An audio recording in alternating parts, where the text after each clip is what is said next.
नाही म्हणता म्हणता अंकलेश्वरमध्ये बरीच थंडी चालू झाली बरं का. आणि आज होता रविवार. रविवारच्या दिवशी ना अंकलेश्वरमध्ये स्वामी समर्थांचं केंद्र असतं. तर मला आज तिकडे जायचं होतं, पण मग मी यांना कॉल करून विचारलं तर त्यांनी स्पष्ट नाही म्हणून सांगितलं की रात्री 7च्या वेळी तिकडे खूप जास्त ट्रॅफिक असतं, तर तू एकटी नाही जाणार, नको जाऊ म्हणून. माझं मन खूप नाराज झालं, पण मी सकाळपासून प्रार्थना करतच होते स्वामींना की मी आज पहिल्यांदा केंद्रात येणार आहे आणि मला काहीही करून यायचंच आहे, तर ते आता तुमच्यावर सोडते मी. माझं नामस्मरण आणि स्वामींचा जप चालूच होता आणि थोड्या वेळात त्यांचा कॉल आला की रेडी होऊन बस, मी आज 1 तास लवकर येतो. आणि काय सांगू, जादू की काय मला काहीच समजत नव्हतं. फटाफट स्वयंपाकाच्या तयारीला लागले, फटाफट अर्धा स्वयंपाक केला आणि साडी नेसून रेडी झाले.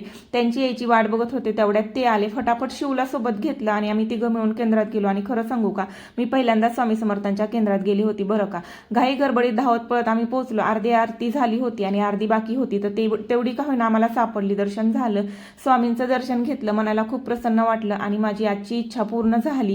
तर बाजूलाच असलेल्या साई मंदिरामध्ये साई दर्शन घेतलं. तिथून परत घरी आलो आणि घरी आल्यावर राहिलेला अर्धा स्वयंपाक म्हणजे चकुल्या केल्या. तर डाळ ढोकली म्हणतात याला गुजरातीमध्ये, आपल्या मराठीमध्ये चकुल्या बोलतात. तर या चकुल्या वड्या पाडून मी डाळीत टाकल्या आणि त्याच्यानंतर दोन शिट्ट्या मारून घेतल्या. जेवायला बसलो, चकुल्या वाढून घेतल्या. गरम गरम चकुल्यांवरती भरपूर साजूक तूप टाकून घेतलं आणि या चकुल्यांवरती ताव मारला.